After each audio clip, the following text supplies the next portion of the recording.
हाय बच्चों, मैं रतन सर और तुम लोग को 12th का भौतिक विज्ञान पढ़ा रहे हैं। जैसा कि पिछले टॉपिक में हम लोग प्रकाशिक यंत्र के बारे में पढ़ रहे थे, तो प्रकाशिक यंत्र में हम लोग जानते हैं प्रकाशिक यंत्र दो प्रकार के होते हैं। एक आपका होता है सूक्ष्मदर्शी, एक होता है आपका दूरदर्शी। तो जैसा कि हम लोग सूक्ष्मदर्शी के बारे में पढ़ चुके हैं, तो आज हम लोग पढ़ेंगे दूरदर्शी के बारे में। ठीक है, तो थोड़ा सा ये टॉपिक जान लेते हैं कि दर्शन कोण क्या होता है। तो देखिए, दर्शन कोण क्या होता है कि जब हम किसी वस्तु को हमारे आँख पे, जब कोई वस्तु हमारे आँख पे जो कोण बनाती है, अगर हम किसी वस्तु को देख रहे हैं आँख द्वारा, तो वो आँख पे जो कोण बनाती है उसी को हम लोग दर्शन कोण कहते हैं। ठीक है, और मैंने आवर्धन क्षमता बता ही दिया था आपको कि यंत्र द्वारा बनाया गया अंतिम प्रतिबिंब द्वारा आँख पर बने दर्शन कोण और सीधे आँख पर बने दर्शन कोण के अनुपात को हम लोग क्या कहते हैं? आवर्धन क्षमता कहते हैं। तो हमने फार्मूला लिखा था कि m बराबर बीटा अपान अल्फा। ठीक है, तो चलिए आज दूरदर्शी की बात करते हैं हम लोग कि ये दूरदर्शी क्या होता है।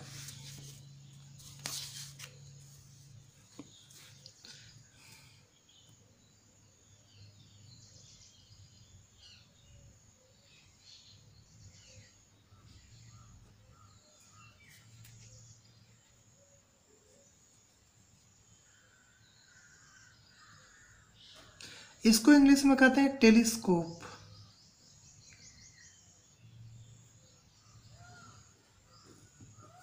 ठीक है, चलिए इसके बारे में जानते हैं। तो जैसा कि हम लोग जानते हैं दूरदर्शी ये एक ऐसा प्रकाशिक यंत्र है जो दूर स्थित आकाशीय पिंडों जैसे चंद्रमा, तारे आदि को देखने में प्रयोग किया जाता है। यानी टेलीस्कोप क्या होता है? ये एक ऐसा यंत्र है जो दूर की वस्तुओं को देखने में उपयोग किया जाता है। ठीक है, चलिए इसकी संरचना के बारे में बात करते हैं कि इसकी संरचना कैसी होती है।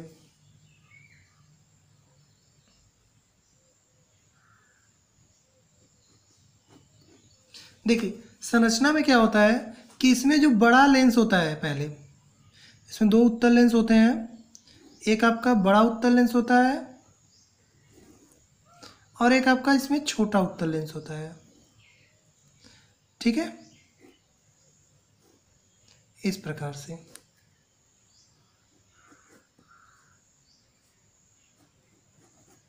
और इसमें भी दंड चक्र व्यवस्था होता है। ये वाला जो लेंस होता है, यहाँ पे क्रॉस तार होता है और इसे नेत्रिका लेंस कहते हैं हम लोग, यानी आई लेंस। और ये आपका ऑब्जेक्ट लेंस है, इसे ओ से दिखाते हैं हम लोग। तो देखिए यहाँ पे ये दूरदर्शी है। सूक्ष्मदर्शी और दूरदर्शी में थोड़ा सा अंतर है। सूक्ष्मदर्शी में क्या था कि ये वाला लेंस यहाँ पे था, ये वाला लेंस यहाँ पे था, यानी अवदिश्यक लेंस छोटा था और नेत्रिका लेंस बड़ा था। तो अब देखिए ध्यान से कि दूरदर्शी में क्या है कि जो नेत्रिका लेंस है वो छोटी फोकस दूरी का होता है और जो आपका अवदिश्यक लेंस है वो बड़ी फोकस दूरी का होता है। ठीक है, तो ये था हमारा संरचना कि इसमें धातु की एक बेलनाकार नली होती है जिसके एक सिरे पर बड़ी फोकस दूरी का अवदिश्यक लेंस और दूसरे सिरे पर छोटी फोकस दूरी का नेत्रिका लेंस लगा होता है। ठीक है, चलिए बात करते हैं समायोजन की।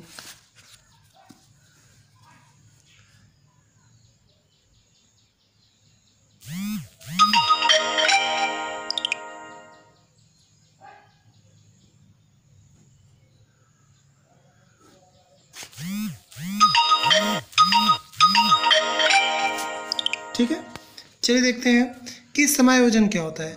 समायोजन का मतलब होता है कि हम इसे कैसे एडजस्ट करेंगे। ठीक है, तो एडजस्ट करने का मतलब ये है कि हम लोग वस्तु को कहाँ पे लाएंगे। पहले बड़ी फोकस दूरी से उसका प्रतिबिंब कैसा बनाएंगे, वास्तविक और उल्टा, और फिर उसे क्रॉस तार पे फोकस कर देंगे। तो इस नेत्रिका लेंस के लिए वो आभासी वस्तु का कार्य करेगा और इसका कैसा प्रतिबिंब बनेगा, तब इसका प्रतिबिंब आभासी और सीधा और वस्तु से थोड़ा बड़ा बनेगा। ठीक है, तो अगर आपको इसका प्रतिबिंब चाहिए तो हमें ये जो दंड चक्र व्यवस्था यहाँ पे लगा हुआ है, इसकी सहायता से लेंस को आगे पीछे करके उसका इमेज हम लोग क्रॉस तार पे बनाएंगे। ठीक है, तो चलिए यहाँ पे किरण आरेख की बात करें हम लोग, प्रतिबिंब का बनना। नेक्स्ट टॉपिक है प्रतिबिंब का बनना। ठीक है, चलिए देखिए यहाँ पे इमेज का फॉर्मेशन कैसे होगा। तो अभी हमने कहा कि वस्तु अगर दूर है तो दूर का मतलब क्या है, अनंत पे स्थित होगी। तो चलिए यहाँ पे देखते हैं।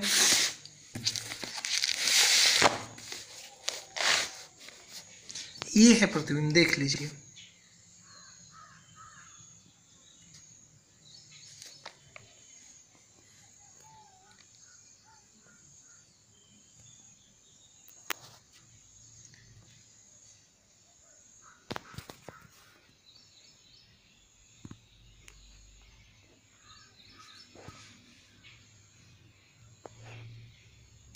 ठीक है, देखें यहाँ पे दो लेंस है, एक डिस्ट्रैक्ट लेंस आपको दिखाई दे रहा है और दूसरा आपको नेत्रिका लेंस। तो अब वस्तु कहाँ पे रखना है हमें, वस्तु आपका इनफाइनाइट पे होगा। तो हमने पहले बताया कि जब वस्तु इनफाइनाइट पे होगा तो यानी वस्तु का आकार बहुत बड़ा होगा। ठीक है, तो देखिए यहाँ से जो चलने वाली प्रकाशिक किरणें होती हैं वो एक दूसरे के समांतर होती हैं और डिस्ट्रैक्ट लेंस से ये अपवर्तन के पश्चात देखिए A1 और B1 पे एक दूसरे को क्रॉस करती हैं, तो वस्तु का प्रतिबिंब वही बनेगा। ठीक है, आप ध्यान से देखिए कि ये जो प्रतिबिंब है वो नेत्रिका लेंस के प्रथम फोकस और प्रकाशिक केंद्र के बीच में बन रहा है। तो हमने पहले ही पढ़ा है कि उत्तल लेंस में नेत्रिका लेंस प्रकाशिक केंद्र और फोकस के बीच में जब वस्तु आती है तो उसका प्रतिबिंब वास्तविक न बन के आभासी बनने लगता है। तो इसका प्रतिबिंब देखिए कैसा हो जाएगा, इसका तो वास्तविक है लेकिन नेत्रिका लेंस के लिए ये आभासी वस्तु का कार्य करेगा और ये आभासी वस्तु है तो इसका प्रतिबिंब कैसा बनेगा, आभासी ही बनेगा। तो देख लीजिए A2 B2 A1 B1 का आभासी प्रतिबिंब बना रहे हैं और कैसा है, जैसा वस्तु है वैसे प्रतिबिंब बन रहा है लेकिन वस्तु से थोड़ा बड़ा बन रहा है ना, मतलब बहुत ज़्यादा बड़ा नहीं बनता है लेकिन स्थिति क्लियर हो जाती है। तो अब देखिए ध्यान से हमें क्या निकालना है। पहले आप ऐसे लिखेंगे कि माना डिस्ट्रैक्ट लेंस के सामने वस्तु अनंत पे रखी हुई है, ठीक है, और यहाँ से चलने वाली प्रकाशिक किरणें अपवर्तन के पश्चात A1 B1 पे एक दूसरे को काटती हैं जहाँ पे इसका वास्तविक और उल्टा और वस्तु से छोटा प्रतिबिंब प्राप्त होता है। सेकेंड केस में हम लोग कहेंगे कि यह प्रतिबिंब नेत्रिका लेंस के लिए आभासी वस्तु का कार्य करता है जिसका प्रतिबिंब आभासी सीधा और वस्तु से बड़ा बनता है। ठीक है, तो यही है आपका प्रतिबिंब का बनना दूरदर्शी में। तो अब हमें क्या चाहिए, इसका आवर्धन क्षमता चाहिए। तो चलिए हम इसका आवर्धन क्षमता निकाल लेते हैं फिगर से।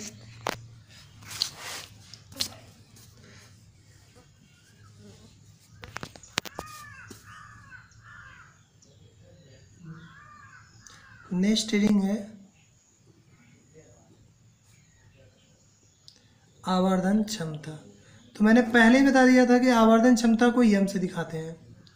तो यम बराबर क्या हो जाएगा, beta upon M, beta upon alpha. तो चलिए फिगर से हम लोग बीटा और अल्फा का मान निकालते हैं जैसा कि सूक्ष्मदर्शी में निकाले थे। तो फिगर से हमें दिख रहा है कि tan अल्फा, अल्फा क्या है, आंख द्वारा बनाया गया सीधा कोण है। तो tan अल्फा बराबर A1 B1 बटे OA1 है। तो हम लोग जानते हैं कि अल्फा बहुत छोटा है यानी रेडियन में मापा गया है। तो tan अल्फा बराबर क्या लेंगे, अल्फा। ऐसे ही tan बीटा जब निकालेंगे तो देखिए tan बीटा बराबर क्या होगा, A1 B1 बटे A1E। फिगर में देख लीजिएगा तो बीटा का मान भी क्या है, बहुत छोटा है, तो tan बीटा बराबर बीटा लेंगे। अब ये अल्फा और बीटा का मान उठा के रखो यहाँ पे। तो m बराबर आपको क्या मिलेगा, अल्फा बीटा का पहले रखिए A1 B1 बटे A1E गुणे, ये उलट जाएगा तो O A1 बटे A1 B1। देख लो ध्यान से, ये कैंसिल, ये हो जाएगा OA1/A1E। ठीक, अब इसका मान रखते हैं। तो देखिए यहाँ पे OE1 का मान है F0 और इसका A1E का मान UE है, तो ये हो जाएगा आपका -F0/UE। ये है आपका दूरदर्शी के आवर्धन क्षमता का व्यापक सूत्र, इसे हम लोग कहते हैं व्यापक सूत्र इसका। ठीक है, तो अब देखिए यहाँ पे भी दो कंडीशन लागू होते हैं कि जब वस्तु अनंत पे होगी तब क्या होगा। तो चलिए यहाँ पे कंडीशन नंबर फर्स्ट,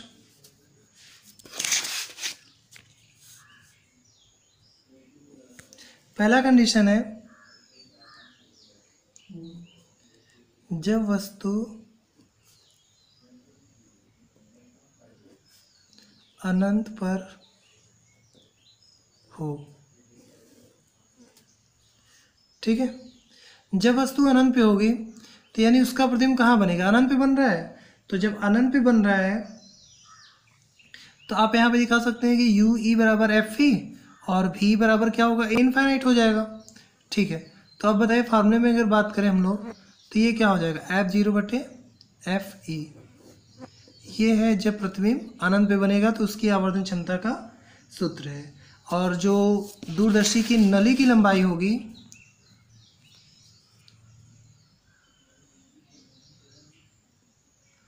दूरदर्शी के नली की लंबाई FO+FE, इसको यल से दिखा सकते हैं। ठीक है, नेक्स्ट सेकेंड केस की बात करें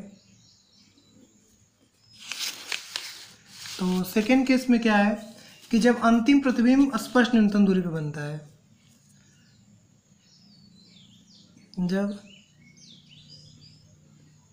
अंतिम प्रतिबिंब स्पष्ट न्यूनतम दूरी पर बनता है।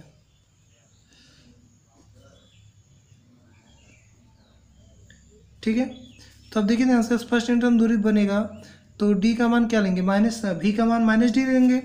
चलिए रखते हैं यहाँ पे लेंस फार्मूले में, तो लेंस फार्मूला होता है 1/FE 1/V - 1/UE। तो इसका मान क्या होगा, -1/D और ये प्लस हो जाएगा 1/FE, तो ये इधर आएगा तो जुड़ जाएगा। तो अगर हमें 1/UE का मान निकालना हो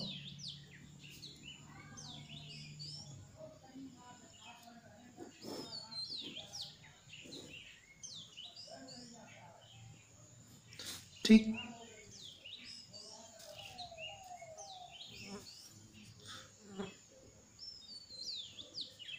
U का चलिए मान रखिए इसमें,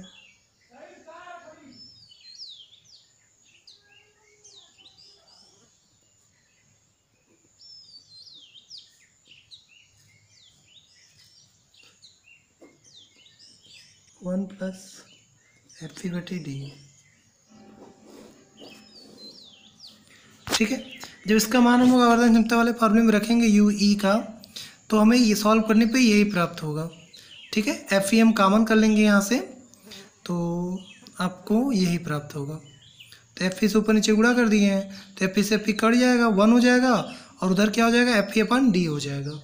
और जो इसकी नली की लंबाई होगी वो L बराबर होगा FO+UE। ये दूरदर्शी की नली की लंबाई है कब, जब उसका प्रतिबिंब जो होगा वो स्पष्ट न्यूनतम दूरी यानी 25 सेंटी पर बनेगा। ठीक है, अनंत मतलब इनफाइनाइट पे बनेगा। तो ये था आपका दूरदर्शी के बारे में। ठीक है, तब ध्यान से एक चीज़ नोट पढ़ लीजिए, यहाँ पे एक नोट है,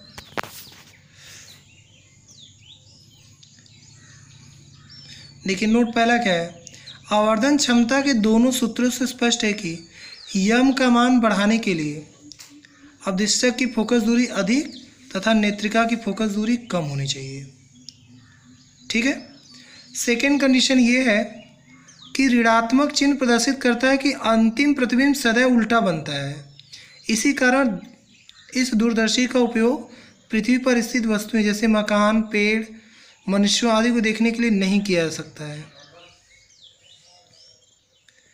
नेक्स्ट, इस दूरदर्शी में प्रतिबिंब लेंसों द्वारा अपवर्तन की क्रिया से बनता है, अतः इसे अपवर्तक दूरदर्शी भी कहते हैं। यानी इस दूरदर्शी को अपवर्तक दूरदर्शी के नाम से भी जानते हैं। ठीक है, यहाँ पे लिख देते हैं, ये आपका अपवर्तक दूरदर्शी भी है।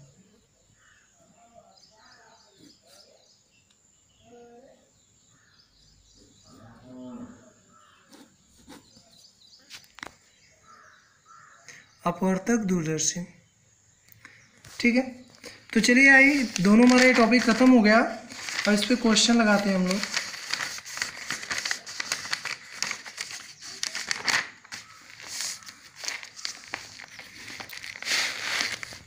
चलिए देखिए क्वेश्चन,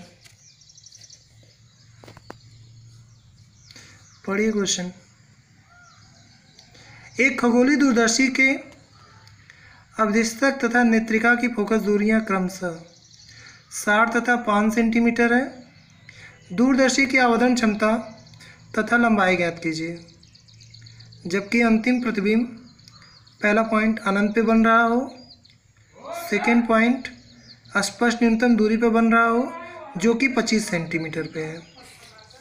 ठीक है, तो चलिए यहाँ पे पहला दूसरा तो कह रहा है कि इसका अंतिम प्रतिबिंब अनंत पे बन रहा हो और स्पष्ट न्यूनतम दूरी कितनी है, 25 सेंटीमीटर है। तो चलिए पहले निकालते हैं यहाँ पे।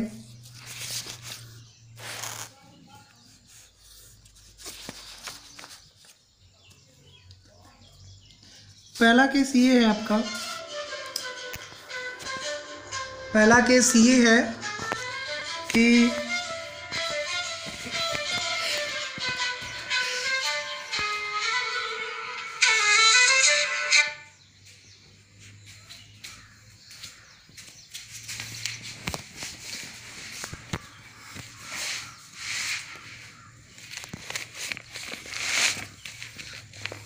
चलिए देखें यहाँ पे, पहला केस ये है कि इसमें हम लोग को क्या निकालना है।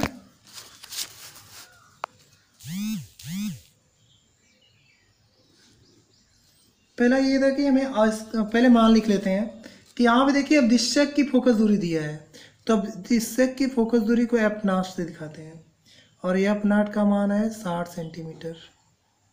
ठीक, और दूसरा है एफ ई, तो एफ ई का है 5 सेंटीमीटर। ठीक है, तो चलिए आवर्धन क्षमता क्या होगा, तो आवर्धन क्षमता होगा एफ बराबर माइनस एफ नॉट बटे एफ ई, तो ये 60 बटे 5 यानी कितना हो गया, 12 पंजे 60 यानी 12 सेंटीमीटर। चलिए ये तो इसका हो गया, और दूरदर्शी की लंबाई तब कितनी होगी, ये हो जाएगा F zero plus F E, तो जोड़ दीजिए 60 प्लस 5 कितना, 65। ठीक, सेकेंड केस में क्या है, थर्ड केस, ये तो सेकेंड था कि जब अंतिम प्रतिबिंब स्पष्ट न्यूनतम दूरी पे बने, तो बताए एम बराबर माइनस एफ नॉट बटे एफ, ब्रैकेट में क्या था, एफ ई बटे डी। चलिए रखिए, तो माइनस 60 बटे 5 1 प्लस ये हो जाएगा 5 बटे 25, स्पष्ट न्यूनतम दूरी 25 होता है। ठीक है, काटे इसको, 5 बचे 25 और ये माइनस 12 हो जाएगा, तो माइनस 12, 5 एक कम 5, 5 एक 6 बटे 5, तब ये आपका आएगा कितना आएगा, ये आ जाएगा 12 छंग 72 बटे 5, यानी 14.4 सेंटीमीटर आएगा। ठीक है, चौथा केस देखें कि फोर्थ केस में क्या पूछ रहा है कि पूछे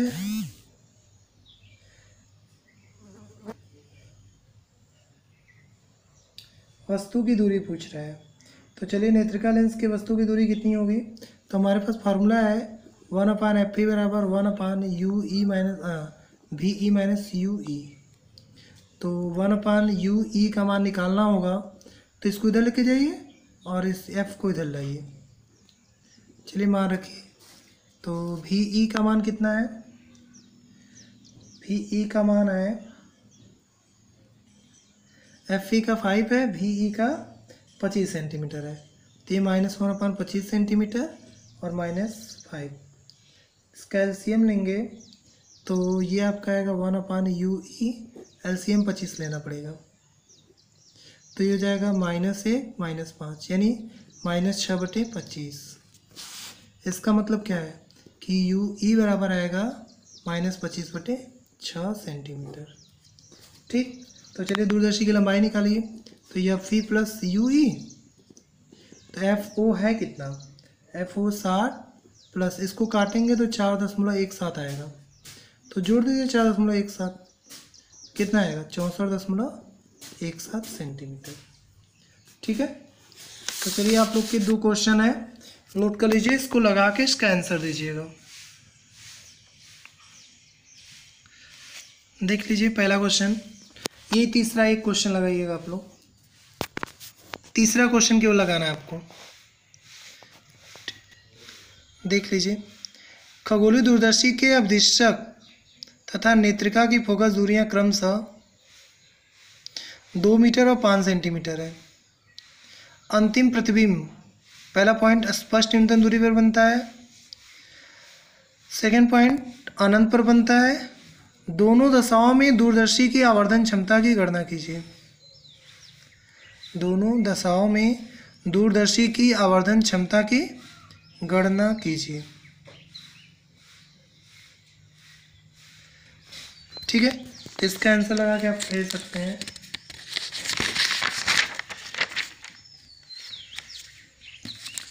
तो इस चैप्टर में आइए अब आगे देखते हैं हम लोग कि सूक्ष्मदर्शी और दूरदर्शी की विभेदन क्षमता क्या होती है। ठीक है, तो चलिए नेक्स्ट रीडिंग हम लोग पढ़ते हैं।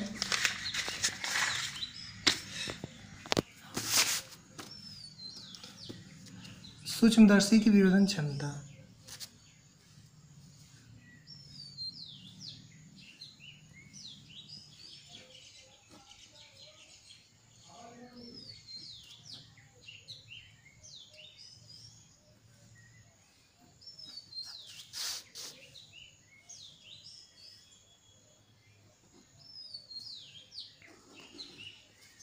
ठीक है, तो चलिए देखते हैं सूक्ष्मदर्शी की विभेदन क्षमता क्या होती है। तो देखिए यहाँ पे विभेदन क्षमता मतलब ये होता है कि जब सूक्ष्मदर्शी की विभेदन क्षमता उसके समीप स्थित 2 वस्तुओं के बीच की न्यूनतम दूरी के बराबर होती है, तो सूक्ष्मदर्शी उनके प्रतिबिंबों को ठीक अलग अलग दिखा पाता है।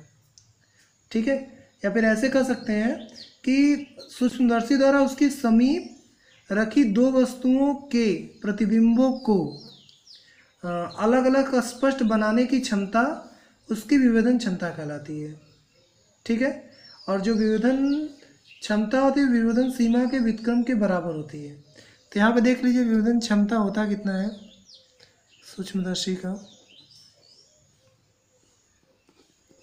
ये होता है आपका 2 sin अल्फा बटे 1.22 लैम्डा। ये है विभेदन क्षमता सूक्ष्मदर्शी की। ठीक है, तो विभेदन सीमा क्या होगा, इसी का जस्ट उल्टा।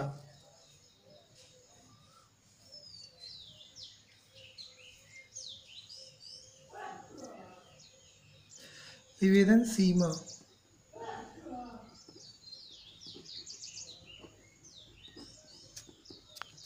ये हो जाएगा 1.22 लैम्डा बटे 2 sin अल्फा।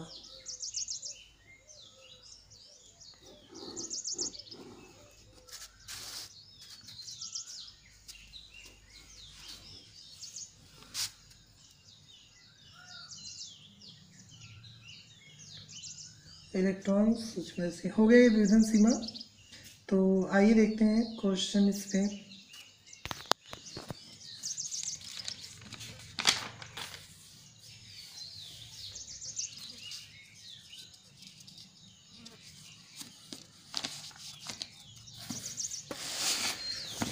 चलिए देखिए क्वेश्चन। स्पष्ट न्यूनतम दूरी के लिए फोकस की गई दूरदर्शी के अवदिशक द्वारा प्रतिबिंब अवदिशक से 0.75 के मीटर पीछे बनता है। दोनों लेंसों के बीच की दूरी 0.80 मीटर है। दूरदर्शी की आवर्धन क्षमता क्या है? श्रांत नेत्र से देखने के लिए नेत्रिका को कितना पीछे खिसकाना होगा, तब आवर्धन क्षमता कितनी होगी? एक बार क्वेश्चन देख लो अच्छे से कि स्पष्ट दृष्टि की न्यूनतम दूरी के लिए, तो स्पष्ट दृष्टि की न्यूनतम दूरी कितनी होती है? 25 सेंटीमीटर। फोकस की गई दूरदर्शी के अवदिशक द्वारा प्रतिबिंब अवदिशक के 0.75 मीटर पीछे बनता है। ठीक है, तो दोनों लेंसों के बीच की दूरी 0.80 मीटर है। तो दूरदर्शी की आवर्धन क्षमता क्या है? अश्रांत नेत्र से देखने के लिए नेत्रिका को कितना पीछे खिसकाना होगा, तब आवर्धन क्षमता कितनी होगी? तो चलिए पहले दोनों लेंसों के बीच की दूरी यानी हम लोग पहले निकाल लेते हैं कि दोनों लेंसों के बीच की दूरी कितनी होती है। तो दूरदर्शी के लिए आप लोग जानते ही हैं कि L बराबर क्या होता है? F0 प्लस F ही होता है। F क्या है? F0 आपका है अवदिशक की फोकस दूरी और UE क्या है? नेत्रिका लेंस की वस्तु से दूरी है। ठीक है, देखें यहाँ पे आपको दिया हुआ है L बराबर 80 सेंटीमीटर, यानी दोनों लेंसों के बीच की दूरी दिया हुआ है, और F0 बराबर दिया है 75 सेंटीमीटर। तो हम लोग UE का मान निकाल सकते हैं। तो रखें यहाँ पे 80 75 UE। तो बताओ UE बराबर क्या होगा? 80 माइनस 75 यानी 5 सेंटीमीटर। ठीक, चलिए आगे। अब हम लोग यूज करते हैं लेंस सूत्र। 1/FE बराबर 1/VE माइनस 1/UE। रखें यहाँ पे 1/FE निकालना है। स्पष्ट न्यूनतम दूरी कितनी है? 25 सेंटीमीटर माइनस UE कितना निकाले? 5। तो ये माइनस माइनस क्या हो जाएगा? प्लस, क्योंकि वस्तु की दूरी नेगेटिव लेते हैं। इसका LCM जब लेंगे तो ये आएगा 25/4 माइनस 1 प्लस 5, यानी -4/25 आएगा। तो FE बराबर क्या होगा? FE बराबर होगा 25/4 यानी 6.25 सेंटीमीटर आएगा। चलिए FE का मान आ गया। तब अब दूरदर्शी की आवर्धन क्षमता निकाल लीजिए। तो M बराबर क्या होता है? -F0/FE ब्रैकेट में 1 प्लस FE/D रखिए -75/25/4। तो 1 प्लस 25/4 रख दीजिए यहाँ पे, और हो जाएगा ये 25। जब इसको सॉल्व करेंगे हम लोग तो ये क्या हो जाएगा? -75, ये 4/25 हो गया। ठीक, और यहाँ पे देखिए 1 प्लस 25 4/25, तो 25 से 25 कैंसिल, 25 दिया 75। तो ये कितना आएगा? -12 और 4 एकम 4, 4 1 5/4 काटिए, 3 बार में कट गया, यानी ये आएगा -15 से। ठीक है, तो आवर्धन क्षमता कितनी होगी? 15 आ गया, -15। तो ये था हमारा इसका क्वेश्चन। तो आप लोग ये क्वेश्चन लगा लीजिएगा। और शांत नेत्र के लिए सेकेंड कंडीशन है। तो यहाँ पे देखिए, अगर मान लें लेंस को x दूरी खिसकाते हैं हम लोग, तो x बराबर कितना हो जाएगा? 6.25 माइनस 5, तो आपका ये आएगा 1.25 सेंटीमीटर। ठीक है, तो आवर्धन क्षमता कितनी होगी शांत लेंथ के लिए? -F0/FE रख देते हैं उठा के, तो हो जाएगा 75/25/4, यानी 4 ऊपर चला जाएगा। तो ये कितना हो जाएगा? 25 या 75, यानी चढ़ते हैं 12 -12। ये शांत नेत्र के लिए होगा। ठीक है, तो ये था हमारा क्वेश्चन। तो नेक्स्ट क्वेश्चन है, एक आप लोग लगाएंगे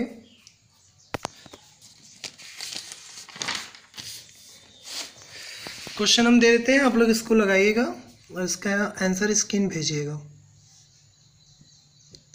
पढ़ लीजिए। किसी संयुक्त सूक्ष्मदर्शी का उपयोग इसके उद्देश्यक से 0.03 मीटर दूरी पर रखी एक वस्तु का आकार बढ़ाने हेतु किया गया है। सूक्ष्मदर्शी के उद्देश्यक की फोकस दूरी 0.02 मीटर है, जो एक दूसरे से मिले हुए कई उत्तल लेंसों का बना है। यदि उद्देश्यक से 0.1 मीटर की दूरी की फोकस दूरी के एक उत्तल लेंस को निकाल दिया जाए तो यह ज्ञात कीजिए कि प्रतिबिंब को पुनः फोकस करने के लिए सूक्ष्मदर्शी की नेत्रिका को कितना खिसकाना होगा। ठीक है, एक बार फिर से पढ़ लीजिए। किसी संयुक्त सूक्ष्मदर्शी का उपयोग करके इसके उद्देश्यक से 0.03 मीटर की दूरी पर रखी एक वस्तु का आकार बढ़ाने हेतु किया गया है। सूक्ष्मदर्शी के उद्देश्यक की फोकस दूरी 0.20 मीटर है, जो एक दूसरे से मिले हुए कई उत्तल लेंसों का बना है। यदि उद्देश्यक से 0.1 मीटर की फोकस दूरी के एक उत्तल लेंस को निकाल दिया जाए तो यह ज्ञात कीजिए कि प्रतिबिंब को पुनः फोकस करने के लिए सूक्ष्मदर्शी की नेत्रिका को कितना खिसकाना होगा। यानी क्वेश्चन सेम है, आपको थोड़ा इसमें ध्यान देना होगा और इसका आंसर आ जाएगा। ठीक है, एक और क्वेश्चन देख लेते हैं।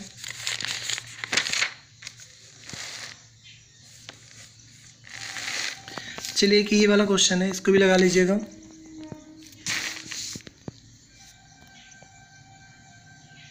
एक दूरदर्शी के उद्देश्यक लेंस की फोकस दूरी 30 सेंटीमीटर है तथा नेत्रिका की फोकस दूरी 3 सेंटीमीटर है। इसे 2 मीटर दूरी पर एक पैमाने पर फोकस किया गया है। तो श्रांत आँख से देखने के लिए अवदिशक से नेत्रिका तक की दूरी की गणना कीजिए। अवदिशक से नेत्रिका तक की दूरी की गणना कीजिए। एक बार फिर से देख लो। एक दूरदर्शी के अवदिशक लेंस की फोकस दूरी 30 सेंटीमीटर तथा नेत्रिका की फोकस दूरी 3 सेंटीमीटर है। इसे 2 मीटर दूरी तक एक पैमाने पर फोकस किया गया है। शांत आँख से देखने के लिए अवदिशक से नेत्रिका तक की दूरी की गणना कीजिए। ठीक है, तो आपका ये क्वेश्चन समाप्त हो गया। इसमें एक और टॉपिक है आपको पढ़ना है, तो हम लोग उसको नेक्स्ट वीडियो में पढ़ेंगे उसके बारे में कि कैसे हम उसको सॉल्व करेंगे। तो अब है एक टॉपिक आपका परावर्ती दूरदर्शी। देख लीजिए, आपका जो नेक्स्ट रीडिंग होगा परावर्ती दूरदर्शी होगा। ठीक है, यानी दूरदर्शी भी दो प्रकार का होता है। एक आपका होता है अपवर्ती, एक होता है दूरदर्शी। तो अपवर्ती वाले में प्रतिबिंब ज़्यादा चमकीला प्राप्त नहीं होता है, लेकिन जो आपका परावर्ती दूरदर्शी होता है उसमें प्रतिबिंब अधिक चमकीला प्राप्त होता है, जिसके कारण हम लोग उसके स्थान पर दर्पण और लेंस का उपयोग करके प्रतिबिंब को काफ़ी आसानी से देखा जा सकता है और काफ़ी चमकीला, यानी अधिक चमकीला दिखाई देगा, तो आसानी से हमें क्लियर प्रतिबिंब बन जाएगा उसका। ठीक है, तो इसके लिए हम लोग किसका उपयोग करते हैं?